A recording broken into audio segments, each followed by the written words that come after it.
ಕೇವಲ 500 ರೂಪಾಯಿ ವಿಚಾರಕ್ಕೆ ಮಾರಾಮಾರಿ ನಡೆದಿದೆ. ಕಾಲೇಜು ವಿದ್ಯಾರ್ಥಿಗಳ ಎರಡು ಗುಂಪುಗಳ ನಡುವೆ ದೊಡ್ಡ ಮಟ್ಟದಲ್ಲಿ ಹೊಡೆದಾಟ ಬಡಿದಾಟ ಆಗಿದೆ. ಏನಪ್ಪ ವಿಚಾರ ಅಂದ್ರೆ ಕೇವಲ 500 ರೂಪಾಯಿ ವಿಚಾರಕ್ಕೆ ಕೇವಲ 500 ರೂಪಾಯಿ ಎಲ್ಲಿ ಬೀದರ್ ನಗರದ ಬಸ್ ನಿಲ್ದಾಣದಲ್ಲಿ ಆಗಿರುವಂತ ಗಲಾಟೆ ಇದು.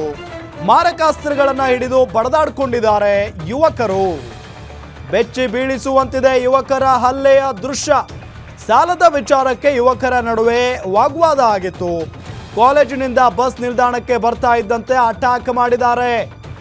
ಗಲಾಟೆಯಲ್ಲಿ ವಿಷ್ಣು, ಕೇದಾರ್ನಾಥ್ ಇಬ್ಬರು ಕೂಡ ಗಾಯಗೊಂಡಿದ್ದಾರೆ ಅನ್ನೋದು ಗೊತ್ತಾಗ್ತಾ ಇರುವಂತ ಸಂಗತಿ. ಕಾಲೇಜ್ ಹುಡುಗರು ಇವರು ಕೇವಲ 500 ರೂಪಾಯಿ ವಿಚಾರಕ್ಕೆ ಸಂಬಂಧಪಟ್ಟಂತೆ ಯಾರೋ ಒಬ್ಬರು ಅದರಲ್ಲಿ 500 ರೂಪಾಯಿ ಸಾಲ ತೆಗೆದುಕೊಂಡಿದ್ರಂತೆ. ಅದನ್ನು ವಾಪಸ್ ತೆಗೆದುಕೊಳ್ಳುವ ವಿಚಾರಕ್ಕೆ ಸಂಬಂಧಪಟ್ಟಂತೆ ಎರಡು ಗುಂಪುಗಳ ನಡುವೆ, ಕಾಲೇಜು ವಿದ್ಯಾರ್ಥಿಗಳ ಎರಡು ಗುಂಪುಗಳ ನಡುವೆ ಆಗಿರುವಂತ ಮಾರಾಮಾರಿ ಇದು. ನೋಡಿ ಅಲ್ಲಿ ಹೆಂಗ್ ಹೊಡೆದಾಡ್ಕೊಳ್ತಾ ಇದ್ದಾರೆ. ಜನನಿಬಿಡ ಪ್ರದೇಶ, ಬಸ್ ನಿಲ್ದಾಣ ಅಂತ ಅಂದ್ರೆ ಕೇಳಬೇಕಾ, ಸಾವಿರಾರು ಜನ ಓಡಾಡ್ತಾ ಇರ್ತಾರೆ.